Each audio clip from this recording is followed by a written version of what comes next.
ಇನ್ನು ಬೆಂಗಳೂರಿನಲ್ಲಿ ಇತ್ತೀಚೆಗೆ ನಡೆದಿದ್ದ ಬಾಂಗ್ಲಾದೇಶದ ಮಹಿಳೆಯ ಅತ್ಯಾಚಾರ ಹಾಗೂ ಕೊಲೆ ಪ್ರಕರಣವನ್ನು ರಾಮಮೂರ್ತಿ ನಗರ ಪೊಲೀಸರು ಈಗ ಭೇದಿಸಿದ್ದಾರೆ.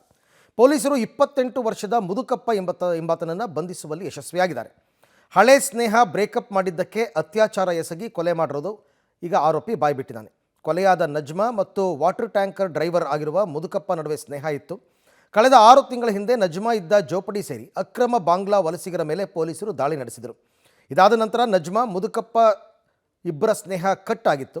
ನಂತರ ನಜ್ಮಾ ಕೆಲಸ ಮಾಡ್ತಾ ಇದ್ದ ಅಪಾರ್ಟ್ಮೆಂಟ್ ನೀರು ಬಿಡೋದಕ್ಕೆ ಹೋದಾಗ ನಜ್ಮಾ ಅವ್ರನ್ನ ನೋಡಿದ್ದ.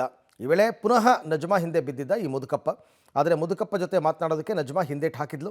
ಜನವರಿ 23ನೇ ತಾರೀಕು ನಜ್ಮಾ ಮನೆಗೆ ಹೋಗುವಾಗ ಹಿಂದೆ ಹೋಗಿದ್ದ ಕಲ್ಕೆರೆ ಕೆರೆ ಮಾರ್ಗವಾಗಿ ಮನೆಗೆ ಹೋಗ್ತಿದ್ದ ಮುದುಕಪ್ಪ ಬಂದಿದ್ದು ಈ ವೇಳೆ ನಜ್ಮಾಳನ್ನು ಲೈಂಗಿಕ ಕ್ರಿಯೆಗೆ ಒತ್ತಾಯಿಸಿದ್ದ.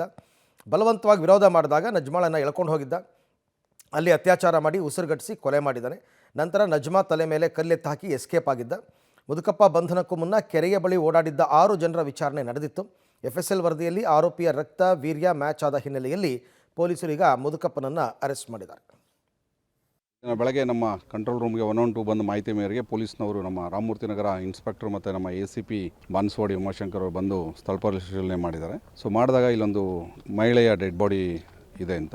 ಅದಾದಮೇಲೆ ನಾವೆಲ್ಲ ಸ್ಪಾಟ್ಗೆ ಬಂದದನ್ನು ನಮ್ಮ ಸೋಕೋ ಟೀಮ್ ಎಕ್ಸಾಮಿನೇಷನ್ ಮಾಡಿ ಮತ್ತು ಕೆಲವು ಮಾಹಿತಿಯನ್ನು ತೊಗೊಂಡಾಗ ಅದು ಗೊತ್ತಾಗಿದೆ ಏನಂದರೆ ನಜ್ಮಾ ಅಂತ 28 ವರ್ಷ, ಈ ಬಾಂಗ್ಲಾದೇಶದ ಮೂಲದ ಮಹಿಳೆ. ಇಲ್ಲಿ DSR ಅಪಾರ್ಟ್ಮೆಂಟ್ಸ್ ಅಂತ ಇದೆ ನಮ್ಮ ಕಲ್ಕೆರೆ ಕೆರೆ ಪಕ್ಕದಲ್ಲಿ. ಆ ಅಪಾರ್ಟ್ಮೆಂಟ್ನಲ್ಲಿ ಮನೆ ಕೆಲಸದ ಹಾಕಿ ಕೆಲಸ ಮಾಡ್ತಾರೆ ಮೇಡ್ ಆಗಿ. ಅವರು ನಿನ್ನೆ ಕೆಲಸ ಮುಗಿಸಿ ಅವರ ಸ್ನೇಹಿತರ ಜೊತೆ ಬರಬೇಕಾದ್ರೆ ಇಲ್ಲೊಂದು ಅರ್ಧ ಗಂಟೆ ಬರ್ತೀನಿ ಅಂತ ಈ ಕಡೆ ಬಂದಿದೆ ಈ ಕ್ರಾಸ್ ರೋಡ್ಗೆ. ಬಂದಾಗ ಅದೇ ಲಾಸ್ಟ್. ಆಮೇಲೆ ಅವ್ರ ಗಂಡ 2:15 ಮೊಬೈಲ್ ಟ್ರೈ ಮಾಡಿದ್ದಾನೆ, ಮೊಬೈಲ್ ಸಿಕ್ಕಿಲ್ಲ.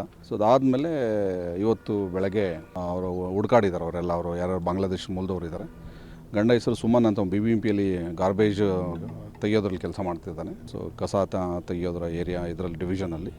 ಇವಾಗ ನಾವು ಈಗ ಎಕ್ಸಾಮಿನೇಷನ್ ಮಾಡಿದಾಗ ನಮಗೆ ಪ್ರೈಮಾ ಫೇಸ್ ಮೇಲ್ನೋಟಕ್ಕೆ ಗೊತ್ತಾಗಿರೋದೇನು ಅಂದರೆ ಅದು ಸೆಕ್ಷುಯಲಿ ಅಸಾಲ್ಟ್ ಆಗಿದೆ ಮತ್ತು